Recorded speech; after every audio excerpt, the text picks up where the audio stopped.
From Storm Tracker 6, this is Forecast First, sponsored by Auto Owners Insurance. Simple human sense.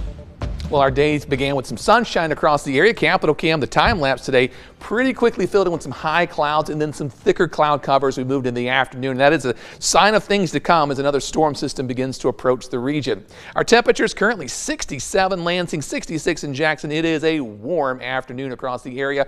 In terms of rainfall, not a whole lot happening, but that will change probably by this time tomorrow afternoon as our next storm system begins to move in. For tonight, very mild. Low temperatures near 53 degrees. Tomorrow morning, we've got one more warm day, and then there's snowflakes in the forecast. 6 News at 5 starts right now. WLNS is here for you with 6 News at 5. The effort to fix the roads in Michigan drives on, and so does the partisan divide. It's our top story today at 5. Thank you for joining us. I'm Sherry Jones. Today, a House committee adopted 2 key elements of the GOP road package, but Democrats did not vote yes on the plan. Capitol correspondent Tim Skubic sorts out what the lawmakers did and did not do today. The House Republican Speaker wants to take money from the corporation income tax and divert those dollars from the business community to road repairs. The Michigan Chamber, Detroit Chamber, and the Michigan Manufacturers Association all opposed the Speaker's move. But the vast majority of Republicans on this House Transportation panel ignored that opposition and voted yes.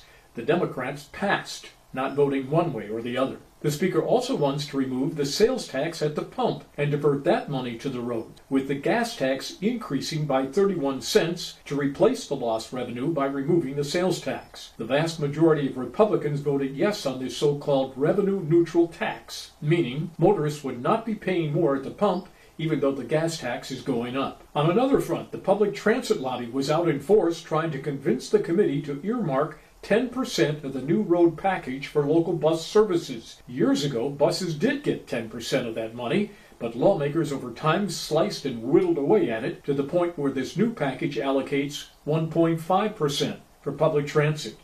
This lobbyist on behalf of riders argues the system needs $400 million more to meet the rising needs of all those riders who don't have cars. There are hundreds of thousands of people riding every day. And for many of these people, either if they didn't have it, they would not work, they would not go to school, they would not leave their homes. So it may be a relatively small portion of the population, but for them, it is a lifeline. There was bipartisan support to hike the excise tax on private aviation fuel and bipartisan support to waive the match fees that local governments have to pay in order to get state road fix dollars. The package now moves to the House floor for more debate and more votes. Your few in Lansing, Tim Skubic, 6 News. Thank you, Tim. And speaking of roads, right now the work began today on that big US 127 project. So here is a live look at how the traffic flow looks right now. As you can see, a lot of red and orange stop and go traffic, very slow traffic right now. Eastbound 496, very backed up, as well as southbound US 127. So it is rush hour right now. So if you're headed out, please take your time and make sure that you avoid that area and seek an alternate route. Now, while the Republicans were talking about the roads, House Democrats were talking about increasing government ethics and transparency. They plan to reintroduce what's called the BRIGHT Act, which stands for Bringing Reforms for Integrity, Transparency, and Ethics. They say the package would improve government accountability standards by curtailing the influence of lobbying and financial interest and stopping election and campaign finance law violations in real time. The status quo in Lansing does not serve the people of Michigan. We know this. Instead, the status quo shrouds political influence by way of dark money and corporate spending, leaving Michiganders to wonder who's really in it for us. Now is the time to answer that question with bold, decisive action. Organizers say they want to draw attention to the gaps in transparency in this current legislature. Livingston County Sheriff Mike Murphy has formed a committee as a first step toward running for state senator in the 22nd district. His term as sheriff has not been without controversy. He hosted then candidate Donald Trump in August for what was billed as a news conference on crime. But his speech was focused on border-related crime, with Donald Trump sharing stories about how illegal immigrants have raped and killed children and adults in Michigan, blaming President Joe Biden for the problems. Well, that controversial visit led to Sheriff Murphy's resignation from the board of directors of a local organization set up to assist survivors of child, domestic, and sexual violence. Forming this committee, called Mike Murphy for Michigan Senate, does not guarantee that Sheriff Murphy will run for the seat, just that he's exploring the idea. It will be open because of term limits. On the national political front today, President Trump spent the morning trying to get Russia to agree to a peace deal, while also calling for a judge who ruled against him to be impeached. Erica Brown is here for you with the latest from Washington. Ukrainian soldiers evacuated civilians from parts of eastern Ukraine as Russian forces gain ground in the Donetsk region. I've got to get the deal signed.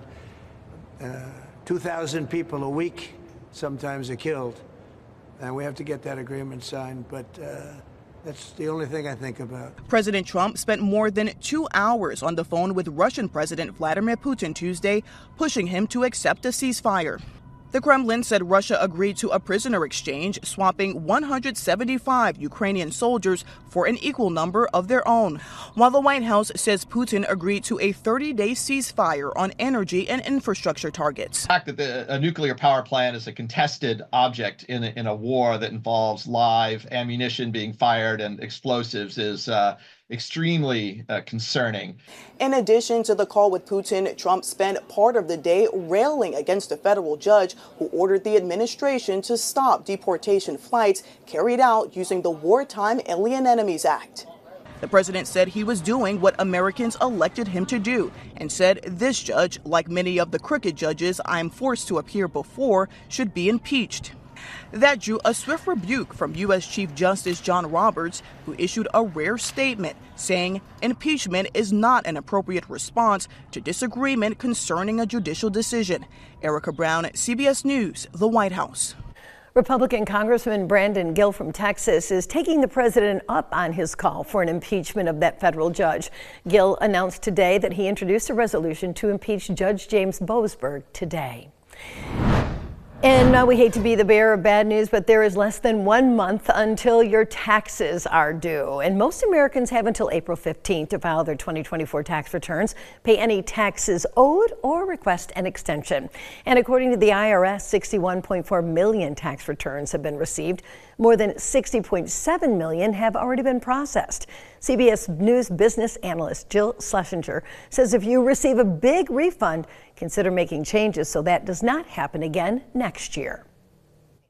So if you get a big refund, one nice thing to do would be, hey, let me change my withholding. Let me hold on to my money during the year. You might be the most patriotic person in the world. Keep your money. Schlesinger says it's a good idea to file as soon as possible, even if you owe money. Since last month, the Trump administration laid off about 7,000 IRS employees. Filing electronically and using direct deposit can help avoid any delays. The average refund is nearly $3,300. That's up slightly from last year. A Delhi Township man has been happily reunited with his dog Moose after his car was stolen with his dog still inside. The Ingham County Sheriff's Department got a call right around 2:30 this morning about a stolen vehicle in the area of Cedar Street and Holt Roads. When they arrived, the victim said his dog Moose was in the vehicle. Deputies identified a suspect, and the vehicle was found abandoned at Cedar and College around 9 a.m. The suspect, a 26-year-old Mason man, was arrested, and Moose was returned to his very grateful owner. From Storm Tracker 6, this is Weather First, sponsored by Auto Owners Insurance. Simple human sense. We're enjoying the warm weather today, but it is not going to last. One more day with the really warm weather, and then we go back below average. Check out the high temperature trend. Mid-60s today and tomorrow, then lower 40s on Thursday. That could come with a few snowflakes in the area. As we head into the weekend, we're still looking at 40s and most of next week, low to mid-40s, when our average high by next Friday is close to 50 degrees. So we should be seeing the warmer weather. And with the warmer weather we've got now, the chance for some strong storms out there for Wednesday evening. Now, mainly southwest of Lansing, but it does include Jackson, southwest towards Chicago, where there's a level 2 risk, and that's where we expect the bulk of any severe weather to happen, is well to our southwest. When you look at the probabilities, tornado probability, it's not 0, but it's well out of mid-Michigan, so that's certainly some good news. For us, maybe a little marginally severe hail out there tomorrow evening and some gusty winds, but again, the higher chances are going to be Chicago, south and westward. So we check out what's happening today. A few showers to our north and still cold enough in the UP for some snowflakes to mix in as well. So we look at precision cast, take you through the morning hours. Quiet weather, really warm start to the day. We're in the 50s. As we move through the afternoon, we'll see the chance for a few showers and storms beginning to pop up by around 5 or 6 o'clock. And snowfall, and we're talking heavy snow in the western and central sections of the UP, but for us, it's going to be mainly rainfall until Thursday morning. We start to change the rain showers over to snow showers. Now, temperatures will be above freezing, so I don't anticipate any road problems or anything like that, but maybe a little snow in some grassy areas. It'll clear out as we head into Thursday evening. We'll probably finish the day with a little bit of sunshine, but it's also going to bring a lot of wind back to the area. So we look at precision cast wind gusts between 20 to 40 miles per hour Wednesday afternoon, 3, 4 o'clock or so. It'll stay in that same general range, although it may get quite gusty as the cold front blasts through. That's when we'll see these wind gusts between 30 and 40, perhaps 45 through early Thursday afternoon. Front settles east quickly, so the winds will get a lot lighter by Thursday night. We check out the Skyview network, our McLaren cam. We've still got partial sunshine. Temperature is up to 70. How about that? That's the high for the day. Morning low was only down to 41. In Grand Ledge, some clouds out there, but a little sun making it through. Temperatures at 68 degrees. Morning low also very mild, only down to 40.